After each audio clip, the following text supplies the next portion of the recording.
Hello.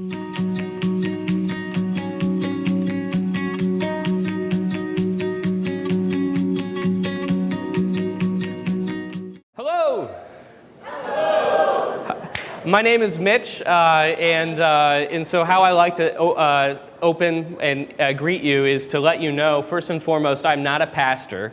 For half of you, that might make you listen to me less. For the other half, that might make you listen to me more.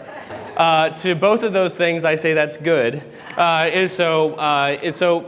want to give you a little bit of my story. I am the director of the Acts Network. You got to see me a little bit up there, and it's a privilege and honor to be with you today and be able to kind of dream, explore, and one of the things Matt kind of got to explain is that there's a little bit of our story is obviously the sledgehammer, Chris Sledge. Can you please start calling him the sledgehammer?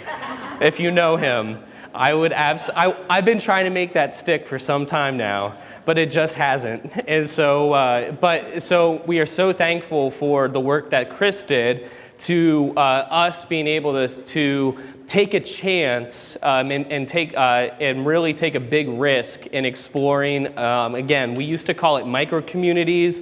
We don't use that language anymore, and it's really evolved into this. I'm also extremely grateful for Pastor Matt.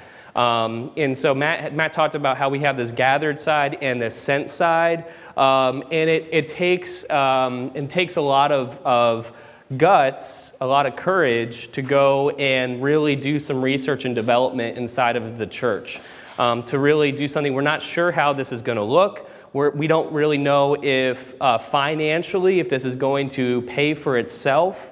There were a lot of question marks when we first started this process almost 5 years ago. Was it really 5 years? Really was. Cool. And so I worked for the CCO. I did campus ministry. I came here. I was doing campus ministry and community outreach. And then when this position became available, I didn't think I was going to apply for it until about 2 weeks before. And Matt said, I really think you should apply. And I also want to be very upfront. I loved how Matt was very honest about not just what is going well, but the things that have started and stopped. That it's not pie in the sky. It's not an easy road. And I'll be the first to tell you, the very first 6 months of me getting paid to do this, Zippo was happening, at least from what I could see. I mean, God was at work, obviously.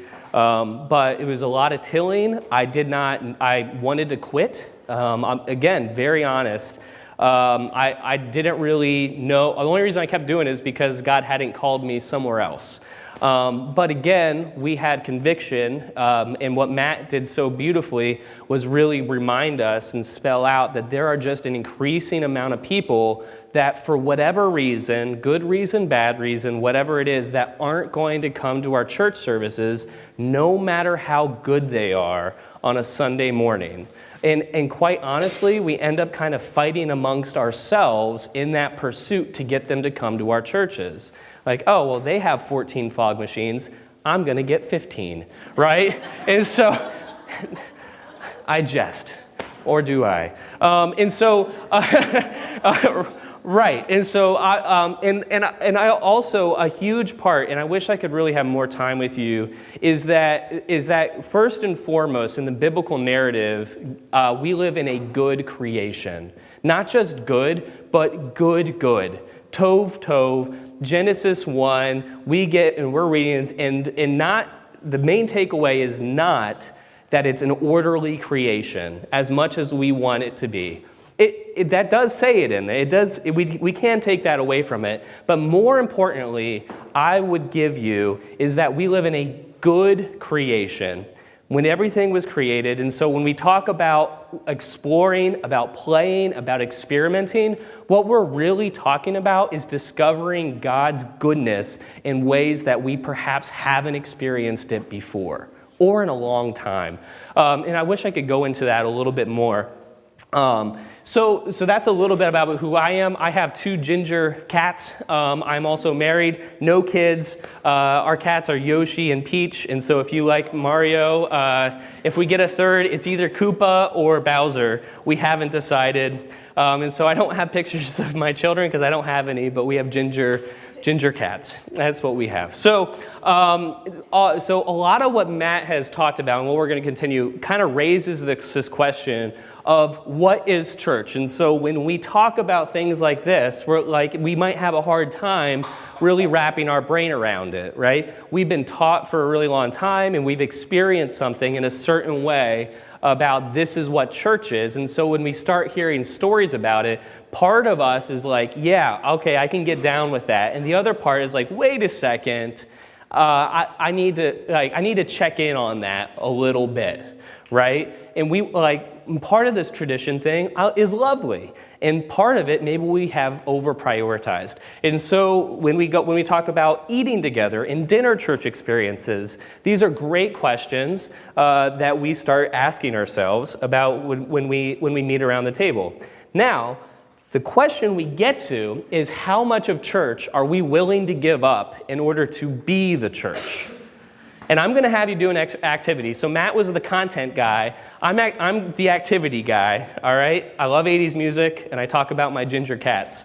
And so I am going to ask you to get into groups of about 10 or so. So if you're at a table of 5 or 6, kind of link up with another table, and Matt and I are going to pass out. Now, before we do that, I'm going to explain what we're doing. So I'm going to give you, every group is going to have a section of cards. And I want you to go and separate these cards into 2 categories, essential and non-essential. So if we're to say, in order for church to happen, are altar flowers essential? Don't answer, all right? Is coffee essential or not essential? And by the way, can I just say, why is there so much bad coffee? Just and so there's a lot of, and we'll get into other ones in order to see that happen. So I want you with your group, and don't fight each other. All right? If you get to an impasse, just create maybe a maybe pile and just move on. So I'm going to give you about 7 or 8 minutes. So first of all, there's this thing called divergent thinking, and there's studies. I wish I could show you a picture that I have of a human brain, but you might be feeling, especially with fresh expressions, where it starts to bend things a little bit. Go ahead and put your hand on the table, and if you go ahead and just try to lift up your ring finger, right?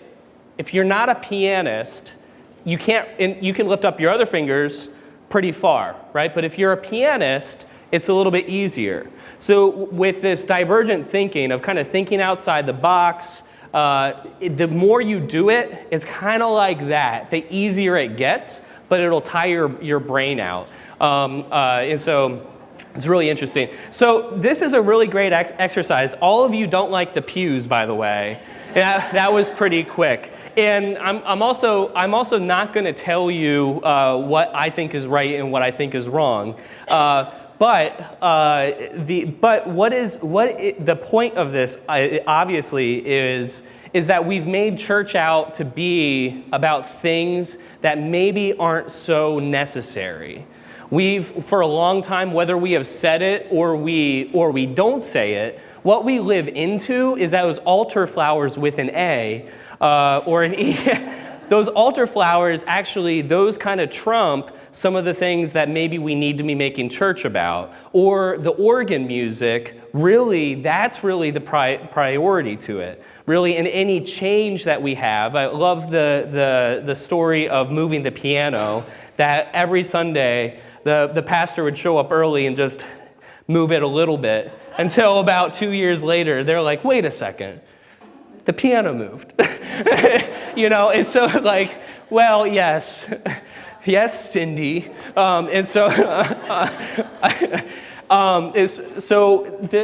the lovely thing about it really is that we start to get down to these questions of what really makes the essential and what really is not essential. And the not essential for every single pack, the essential is a lot smaller. We have things like giving, yes. Obviously, we need to be giving, whatever that looks like, whether it's of ourselves, of our resources, our time, what that looks like. We need to be praying. We need to serve other people. Jesus has to be center to this. We have to have fellowship. Yeah, absolutely. And it's a great question for us to be asking as we look out. But when we talk about what a rugby church can look like, when we start saying, well, it's more of a spiritual family centered around the pursuit of building a relationship with Jesus Christ, yeah, the spiritual family, I can start to wrap my head around. But maybe pews in Oregon on the rugby field, that's kind of hard for me to get to that point, right? Let me just check in. Any questions, any comments? It's more fun when you interact. Yeah, please. My group said that potlucks weren't necessary. Okay. And I'm having a hard time with that, because I think that's part of fellowship. I think you got to eat the... Okay, said the good Methodist. All right, absolutely. Coffee. I heard coffee. Someone threw down their. I'm leaving. Great. So good. Any other comments to that before we move on?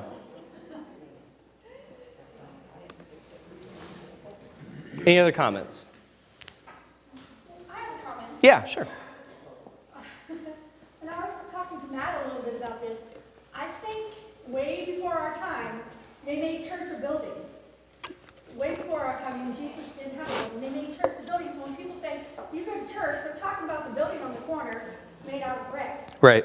Instead of the body of Christ is called the church. Right. And Yep. if we can't get our butts off the pews and out into the world, there's not going to be anywhere. Yeah, that's really good. And so, although I'm not a pastor, there's this guy named Wesley who did some really remarkable ministry. And how the Wesley, and I love how Matt talks about how was talking about how this is not like a new thing. And this is actually really a good way to think about it. Fresh Expressions is more like an engine you can put inside of a car rather than a vehicle that you buy and drive it from point A to point B.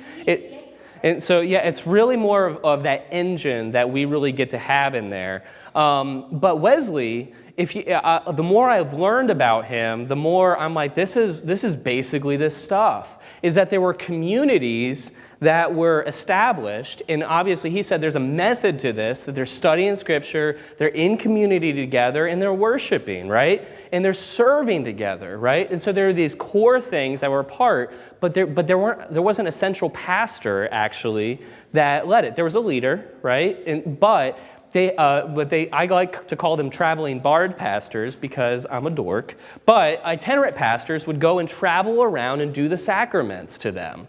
And because they were like, we don't have enough pastors for that to happen. That's how Methodism exploded. That's our roots as Methodists.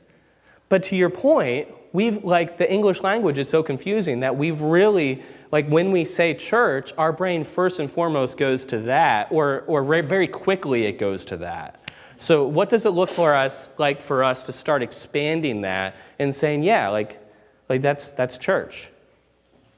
Great, I love it.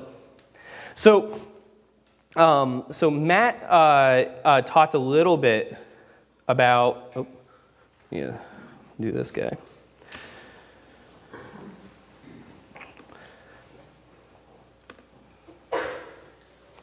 It's not going. We're just going to do this. All right, we're going to keep. There. Oh, it's just doing it right there. All right, so Matt talked a little bit about third spaces. In community development, third spaces were really are heavily talked about in order for us to start interacting. And so has anybody heard the term third space before? Yeah, so a handful of people. And so if your home is your first space, your workplace is your second space, and community development they started coining this phrase called third spaces, this place that you naturally just started to exist in. Whether it was a woodworking shop, which there's one just down the road, a coffee shop, different examples like that. And these are like the most wonderful pictures that we have. So like a coffee shop could be an example of a third space. A public park where where people just naturally gather. Maybe you naturally find yourself. And this is I don't know where this is, but I really want to go there. But a public library. I don't know if that's a public library or not, but that could also be a third space. So the reason that we bring this up is that with this journey of Fresh Expressions, when we talk about listening, and then as we get to this gathering aspect, one of the most helpful ways for us to start thinking about this, if you're kind of sitting there like, okay, I'm tracking with you, I'm interested, this is where the personal contextualization comes into play. So my first question to you, or one of the first questions, is where do you naturally find yourself that isn't the church, that isn't your home, and that isn't your workplace? Panera, okay, great. Panera. And actually, keep on going. Like, where, honestly, just like let me know, where do you find yourself? What's that? Kids activities. Okay, kids activities, great. Out in nature, right? On a farm, yes. The grocery, okay, yeah. I get lost in there all the time. I said, what? Where else? My garden. The next question is, where in your community, and just take a second to think about this, where in your community do you naturally see people gravitate towards? One of the, and I'm going to, before you answer that, one of the beautiful things about being in this place is that this is a third space. We have a dinner church experience that meets Monday night. We're not very original in some ways. We call it Monday dinner. And we have probably around 75, 85 people right now showing up. And in the summer, we'll do barbecues and stuff where we've had up to 150, 200 people show up. We started it last spring, but this is an artist commune. I don't know if you know about the Pajama Factory, but there's about 200, 250 artists that have studios on the second, third, and fourth floors of this space. There's a gentleman, Mark, who's a philanthropist from New York, who purchased this building, and it used to be a pajama factory. And so he said, I want to turn this into an artist commune. And so over the years, he has slowly been building this up. And so even the space we're sitting in today, you'll come in here on certain weekends, and all of these people will have their booth set up, selling what they've been making, and you can take a giant tour. If you're going to be hanging around for lunch, I'll take you up to the space that we have our dinner. But this is a place that naturally people gravitate towards. There's a lot of beauty that happens here, a lot of creation that happens here, and because it's a lot of artists, it's naturally a place where Christianity is normally held at an arm's length. And so naturally, when we ask the question, where do we want to be? It's those spaces that we want to be intentional about going to. Because we know that they wouldn't come to the church on Sunday. But they'll allow for us to build a dinner for them, and for them to build a dinner for themselves, which has ended up being what's happening. So where in your life are there your community, are there third spaces that people just naturally gravitate towards in your own community?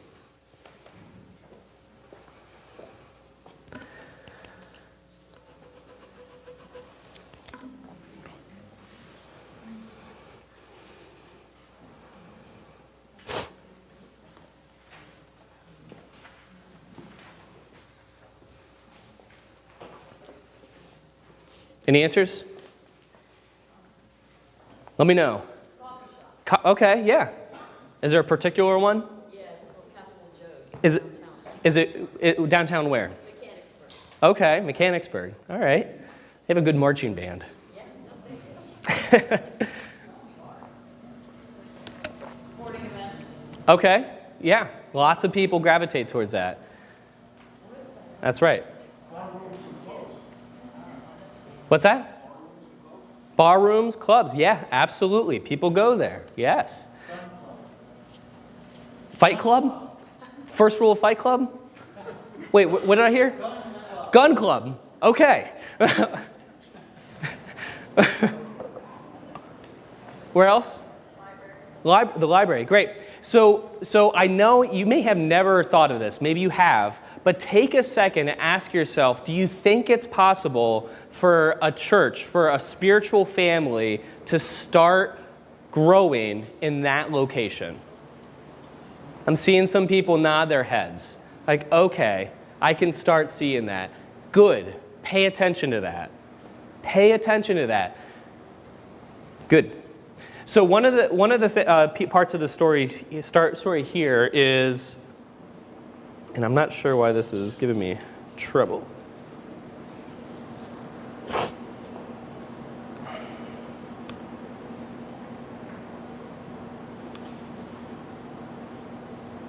Oh, that might be why. Great. So Luke 10:5-7, when you enter a house, first say, peace to this house. If someone who promotes peace is there, your peace will rest on them. If not, it will return to you. Stay there, eating and drinking whatever they give you, for the worker deserves his wages. Do not move around from house to house. So the next part of what I would encourage you to be thinking about is that we've started to think about in our context of these third spaces where people are. We talk about something called a person of peace. A person of peace is somebody that, even if they're not necessarily a believer, maybe they are, maybe they aren't, but there's somebody that we can build a relationship with that will open the doors in order for something to start growing in that place. So I have a couple of examples. And so actually in this space, and I would love for you to go, so if you, over lunch, go out and buy a cup of coffee from a place called Way Cool Beans, which is just through, it is way cool. So it's through those doors and just directly across. So there's a gentleman, his name is Todd. He has a really awesome mustache. He's not a Christian. But over the years, I have gotten to know Todd.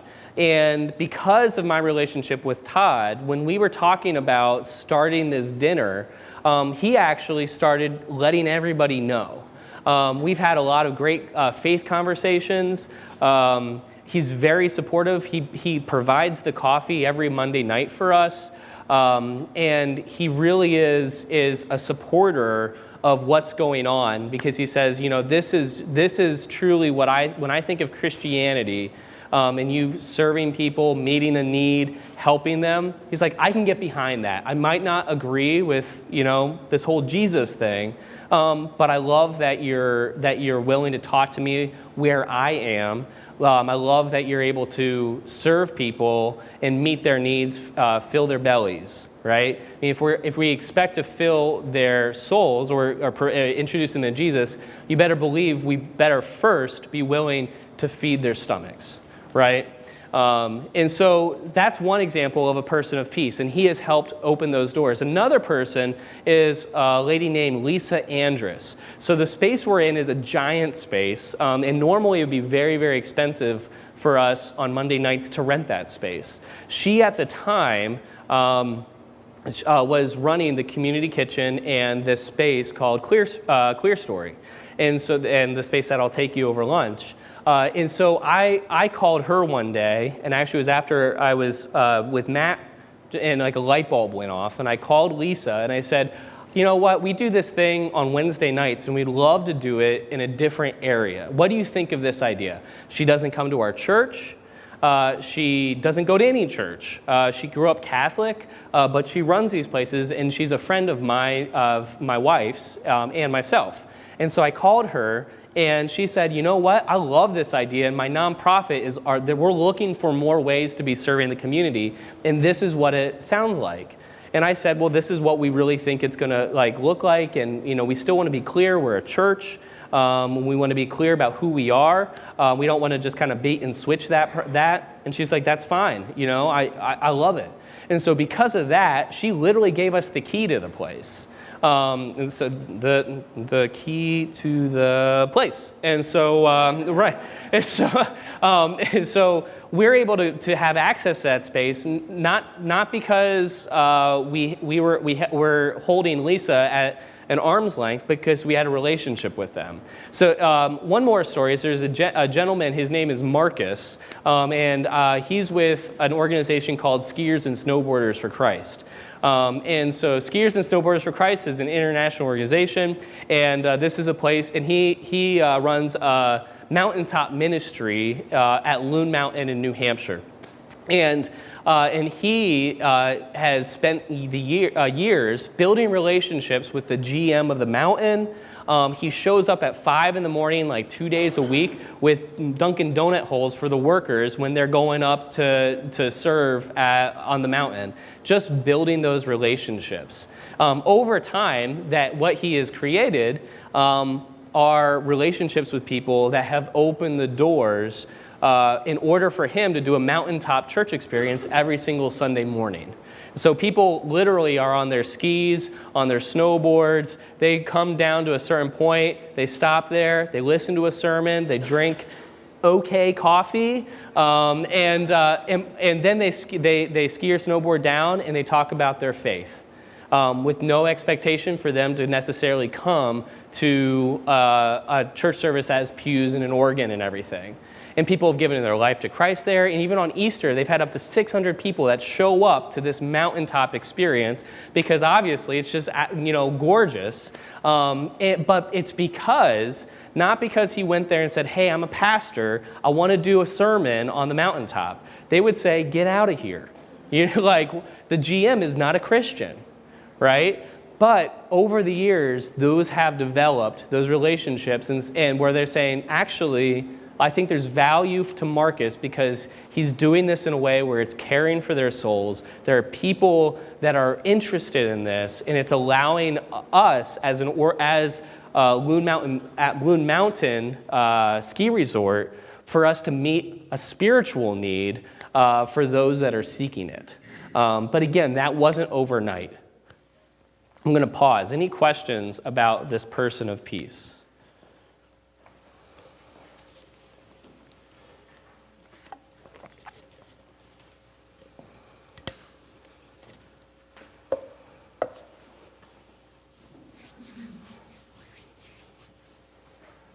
Great.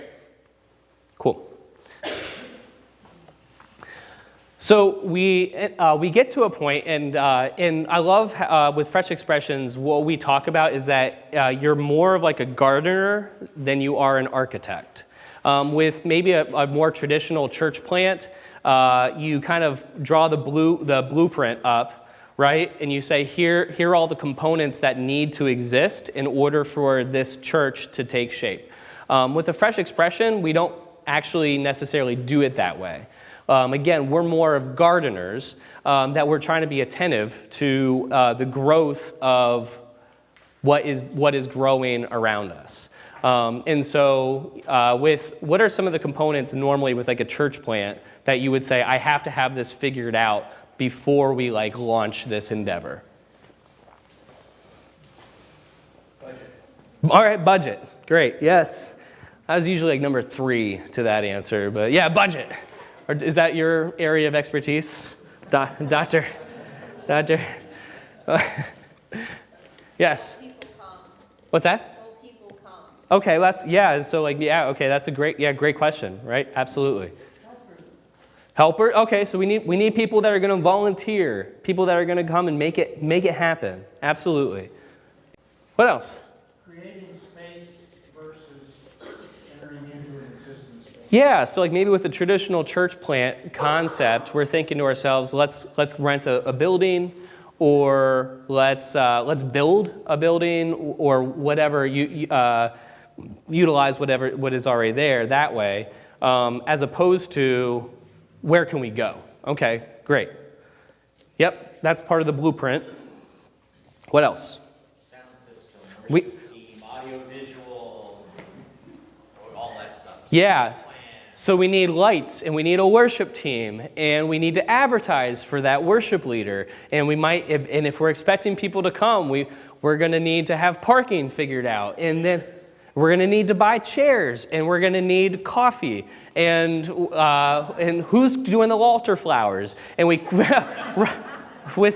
with some, I don't know what letter, I've lost it at this point. And so we start asking ourselves, how can we basically recreate what we have experienced Sunday and recreate it over here, right? A fresh expression, although there is some planning and budget is part of that question, albeit maybe a little bit smaller part of that question, especially if you're working with me. Sorry, Matt. And but that we have a different approach that way. And I love this journey. Again, we talk about the first step is listening, right? And Matt's going to dig into those aspects much more. But eventually we get to this thing called discipleship, and we say, all right, well we have this. This community of people, people that love coffee, people that are in the pub, and we all love beer. We're congregating. We have this. We've gathered together, right? One of the hardest jumps for people inside of a fresh expression is to move from this gathering of people to what we are talking about as heightening or discipleship. So when we heighten that and move into that, that is probably the most difficult aspect. In a lot of places can kind of get stuck on this place. So there's a couple of principles I just want to walk you through in order for us to have a better understanding of what discipleship can start to look like, or what it does look like inside of a fresh expression. Now, before I do, I want to ask you a personal question. How many of you know how to surf? How many of you know how to surf? None, like catching the wave. Nobody. All right, good. If you answered differently than that, I would have been disappointed. How do I start this thing? Got it. Hi, I'm Lloyd Cole. I'm 3 times Welsh champ and British and Welsh team coach. I run and own my own surf academy here in Swansea in South Wales, and I'm just going to run through surfing topics with you.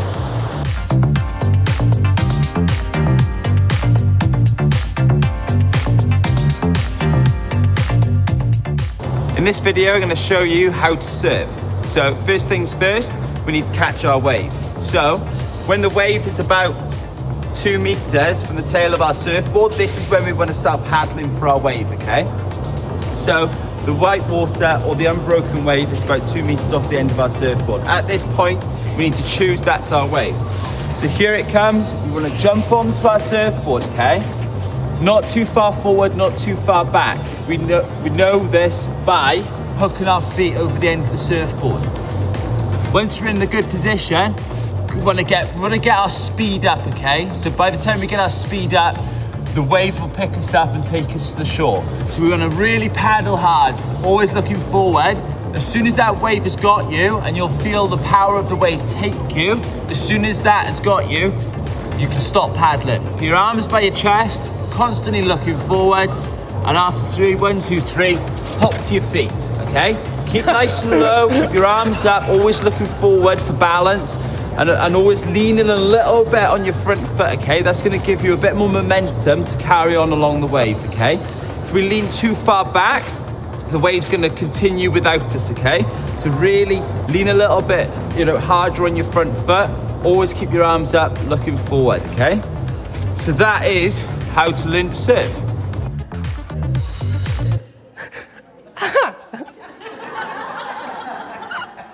That's a great reaction. Okay, so, all right, bring it together, Mitch. All right. No. We're surfing. We're doing it. Now, my question is, how many of you know more about surfing? How many you know more about it? Everybody raises their hand. How many of you are better surfers? Sound familiar? Take a second with me. Discipleship for a lot of people is more about talking about it, learning about the head knowledge, rather than going and surfing. We are really good at listening to British people tell us about how to surf, right? Or we're really good at listening to sermons, or we're really good telling people about Jesus, right? But with a Fresh Expression, what we're asking you to do is to go surf. Y'all know it. You've watched this, and we all, as Christians, we have been congregating and learning this information and talking about it in seminary, in Sunday school, Sunday morning, podcasts, worship songs. We're surrounded by it all the time, right? You could probably teach us you could probably put a tutorial together. This is what it means to be a Christian. Probably a lot of people in our churches could probably do the same thing. But then we ask ourselves, how many of you are better surfers? Question mark. So Fresh Expression is much more about this. And I love talking about it in two ways. One is formal discipleship versus informal discipleship. Another way to think about it is knowledge-based discipleship versus behavioral discipleship. All right? So I want to just make a list real quick. This is why I brought the easel. Easel time. So we have a lot of pastors in the room. How many pastors are here? Sweet. Excellent. Great. So we should have no problem at this. I want us to create very quickly a discipleship strategy for two people, okay? First discipleship strategy I want to create is for Susie. All right. Susie willingly goes to church, just started going, is excited to be there, is kind of newer into her faith, shows up on Sunday, is open to talking to people. Let's create a discipleship strategy for Susie. What's that?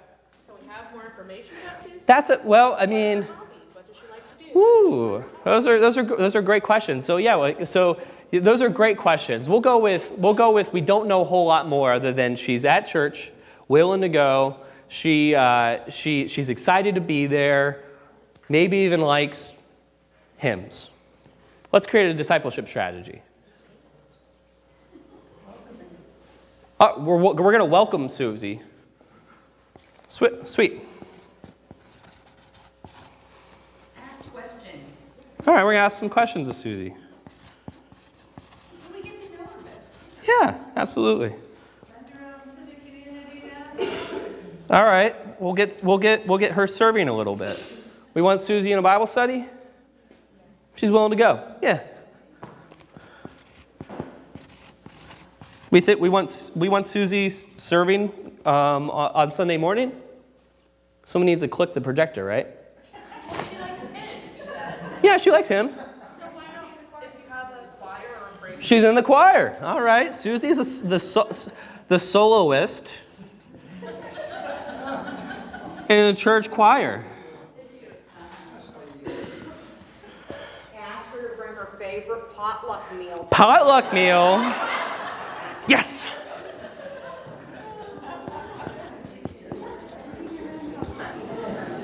Send it. Let's go. Yes.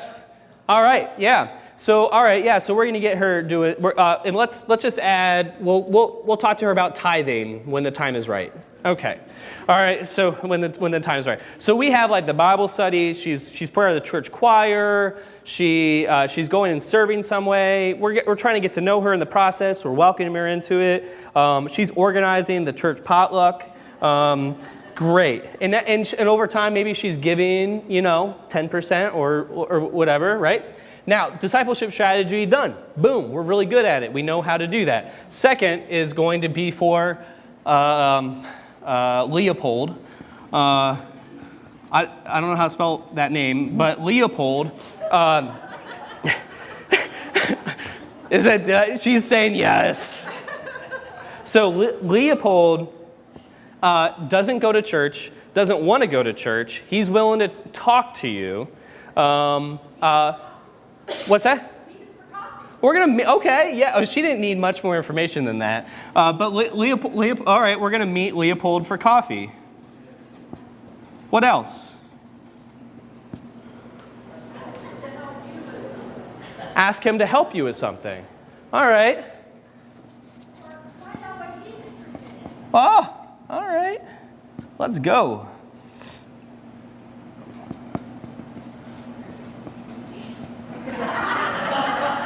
Introduce him to Susie.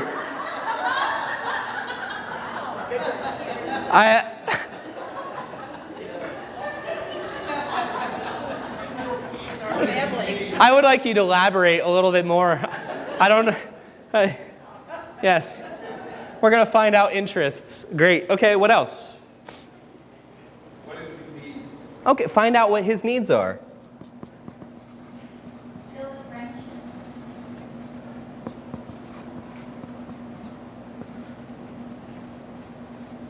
Find out why he does it. Yeah.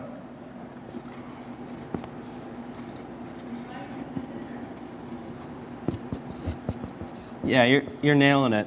And one of my favorite ones when I go through this is that we let him teach you something.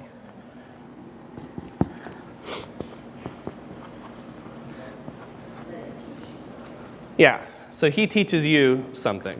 So think of it again in kind of the way that we, for a very long time, have structured our discipleship process in church. And I believe it's Methodist. There used to be like a study called Disciple. And when you got done, you got a plaque. You still do. You still do. So you get done with these like knowledge, these pins. So you get done with these studies, and then they'll say, well, here, hang this up on your wall. You have now been discipled. You are, right. And so I can just imagine Jesus. He's like, all right, guys, good work, right? Rolls out like this thing. Let me give you, you're now a disciple. Obviously, that's not what happened. But we've kind of brought it to this point that if we know enough about this, right, and perhaps some of our behavior looks a certain way, then we're willing to say, well, yeah, this is a disciple. But even when we go and we think about Jesus in his time, Jesus was discipling these people before they believed in him, before they truly knew who he was. But oftentimes we're like, I can finally enter in discipleship with you if you're Susie, but I don't know how to do it if you're Leopold. Amen? Amen.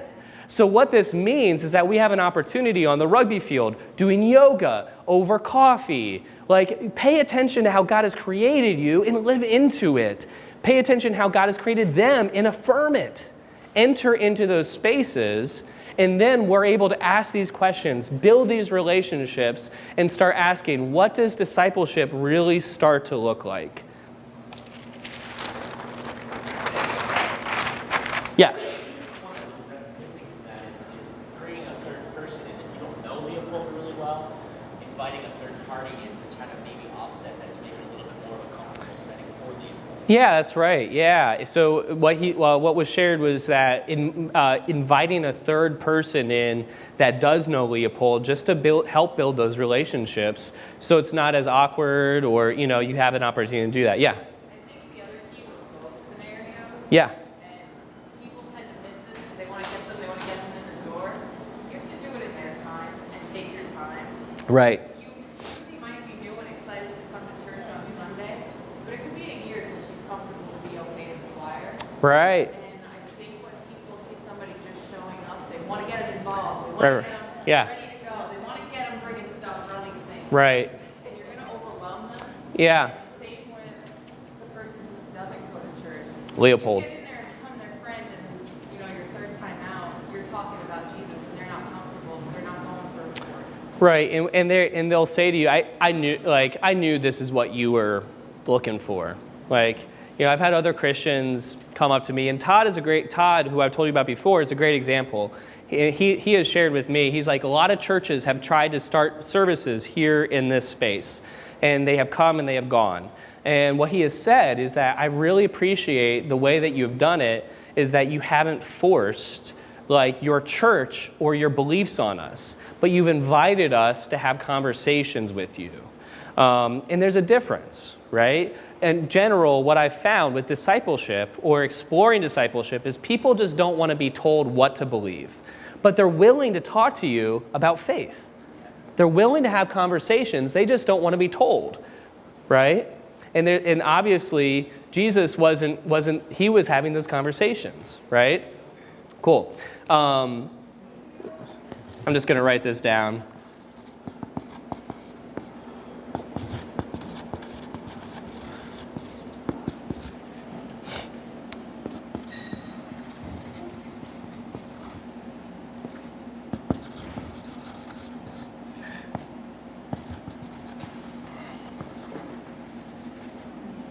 So there is a place for both of these. There is a place for both behavioral discipleship and knowledge-based discipleship. So again, don't hear me saying that all knowledge-based discipleship, we need to just toss it out the window.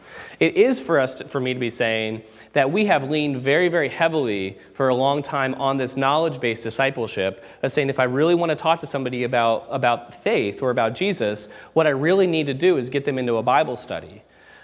Before I really know them, before they trust me. Again, there is a place and there is a time that we want to have for those formal moments. But if all we do as Christians is get them into a study and then feel like, all right, check, we got it. We're increasingly going to be turning a lot of people away from the Christian faith because they get to see whether our knowledge actually means anything when we start existing and we start surfing. And so there's a gentleman that started Surfers for Christ. So I told you about Skiers and Snowboarders for Christ. There's a gentleman in, I think, the 70s that started this organization called Surfers for Christ. And in the surfing world, there is normally an older person that goes and kind of wades out on the water and just watches the other surfers, and then watches for a younger person that is newer to surfing, and then will kind of like, after they've wiped out a few times, go over to them and say, hey, why don't you watch, like, why don't I help you a little bit? And so this gentleman, he in 70s, he came to Christ, and he said, this is how I know discipleship. I know wading out into the water, I know watching for people, and I know inviting them to do it. So he started doing the exact same thing, but he started doing it in a Christian way on the water. And through that, millions of people have been impacted from Surfers for Christ. And so that is obviously a different way of discipleship, but he was learning, and he was relating it to his context. This is how people relate. And so afterwards, those beach bums, they would get together, and he would be like, hey, once we're done, I've been learning about this Jesus guy. Do you want to come and around the fire when we're hanging out and just talk about faith? And increasingly, people are like, okay, sure, I'll do that. And so, again, I think it's a really tangible way for me to think about what does it start to look like for us to do it, whether it's in the garden or whether it's in the coffee shop, whether it's in our home, whether it's in the workplace, whether it's in the rugby field, for us to start asking that question, how do we start coming alongside of people and entering into this behavioral type discipleship with them?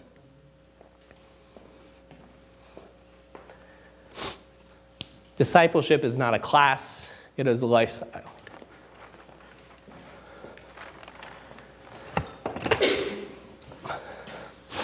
We've talked about this already, but two types of discipleship, and obviously the formal Bible studies, worship services, mission trips, obviously all good things. We love them. Informal eating together, sharing life, shared experiences, memories. How am I doing on time? Good. Good.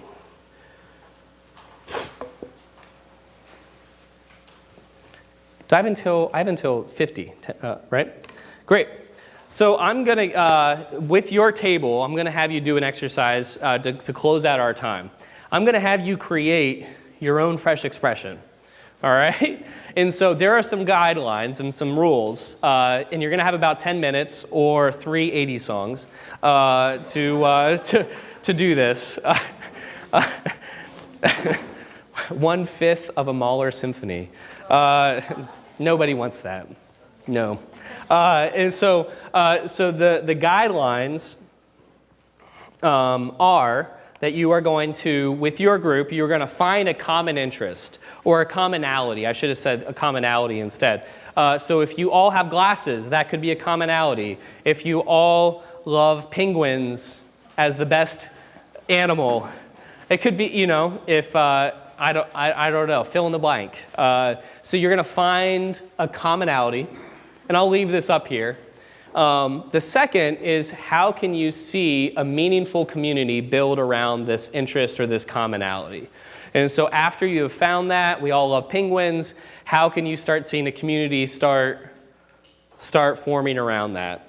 And then the third is, how could you envision, how can you serve others through this interest or community?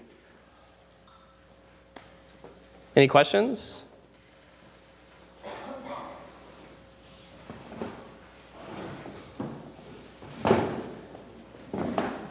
Cool. I'm going to give you about 10 minutes to do that, and then we're going to report that back in. So stay with your table. Have some fun with it. I'm going to ask for 2 groups that I know got finished. So we'll start. I'd like Victoria. Oh, woo. Let's go. All right. So if we can quiet it down. Victoria doesn't have a microphone. Yeah. Victoria can talk real loud. Can y'all hear me? Yes. Okay, good. I'm glad. So we, as a group, talked about how we all really love to. Oh, thank you. That's going to save my voice for Sunday morning. Can y'all hear me? Is it on? Oh, fun. Okay, I don't have to yell anymore. So we talked a lot about how we don't only love to eat, we love to cook and bake. And so our idea for a fresh expression is to gather around a kitchen instead of around a table. And we will cook and bake together. Everyone will bring a recipe or a piece of the recipe. And the act of cooking itself is what we're really engaging in during this. And so the common interest is cooking or baking. We can see this being meaningful because it builds relationship just by the very act of being together and working toward a common goal. We would also include things like praying for the meal before we eat it. If someone inevitably injures themselves, it would be me. So praying for me as I burn my fingers, I'm sure.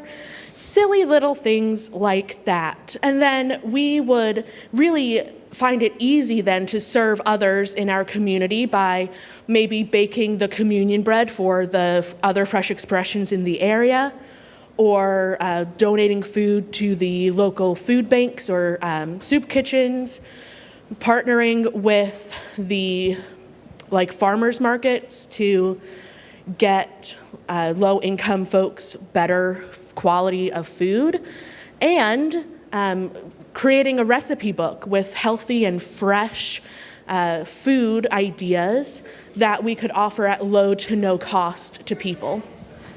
Great. So, I don't want it to. So you came up with that in about 10 minutes. Now we did. Now my question is, if that existed, would you be excited to show up to it? Yes, absolutely. If that existed, would you be excited to invite people that might not go to church to it?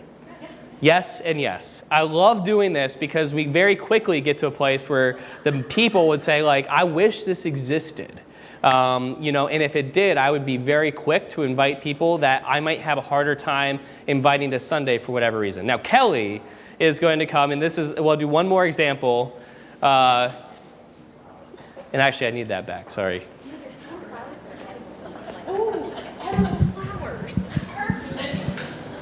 Kelly! So our group, we all love music. Some of us like to sing and some don't. So we thought, how about combine those two interests and have an open mic night somewhere? And then what we would do at the open mic night is we would invite everybody to come, and the others that just like to listen, we would have time of discussion, what we heard, and that sort of thing. And then, of course, just praying for those getting up to the microphone that think they can sing.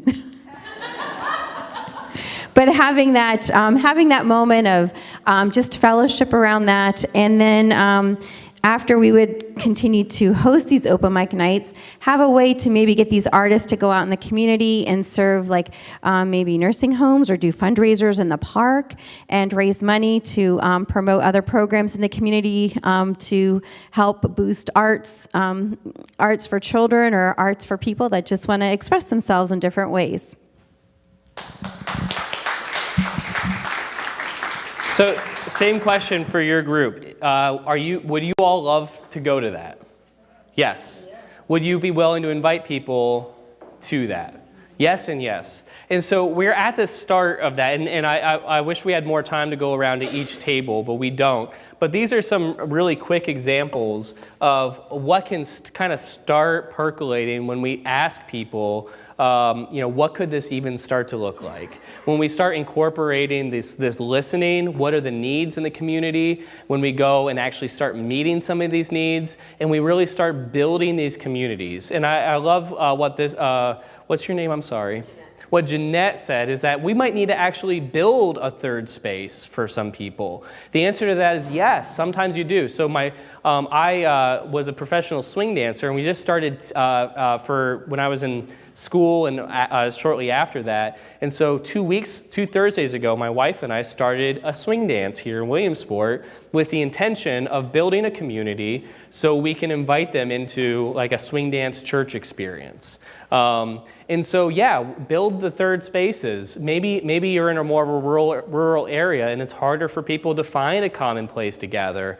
Maybe you need to create that. Maybe it already does exist, like where we are. And so that's all the important part of the listening. I can't emphasize that if wherever you are, especially if you're leaving for the afternoon, I do want to leave you with this: is that listening and taking your time to listen to the context. Listen to how God has uniquely created you and brought together uniquely your congregation wherever you are. You need to pay attention to that, as well as wherever you are, your personal community. The more in tune you are with this, the more you're going to be able to interact, build these spaces, find the persons of peace, and do meaningful work. And so I think that's all I have.